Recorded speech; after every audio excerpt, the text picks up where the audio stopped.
अस्सलाम वालेकुम, कैसे हैं आप सब लोग। मैं आपके साथ मदीहा और आज हम बनाएंगे क्विक ब्रेकफास्ट जो बहुत हेल्दी है। चलें स्टार्ट करते हैं।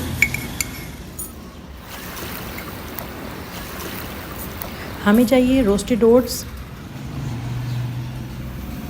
इसके साथ हम ऐड करेंगे चिया सीड्स। आपके पास नहीं है तो आप तुकमलंगा भी यूज़ कर सकते हैं। दूध ऐड करेंगे हम इसमें, इसको हम मिक्स करेंगे और इसको पूरी रात के लिए हम फ्रिज में रख देंगे या फिर कम से कम 5 से 6 घंटे।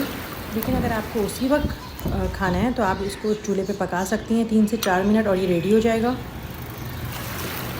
अब इसमें आप अपनी मर्ज़ी से सीज़न कोई से भी फ्रूट ऐड करें, केला ऐड करें, मैंगो ऐड करें, स्ट्रॉबेरीज़ ऐड करें, चेरीज़ ऐड करें, आप जो आपका दिल करे आप इसमें ऐड करें, ड्राई फ्रूट ऐड करें।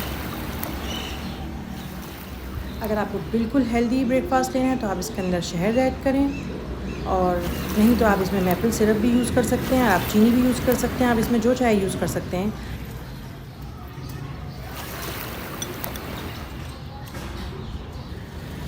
और आपका एक हेल्दी यमी और डिलीशियस ब्रेकफास्ट रेडी है। इसको ज़रूर ट्राई करिएगा और अपना फ़ीडबैक दिएगा। नेक्स्ट रेसिपी तक के लिए अल्लाह हाफ़िज़।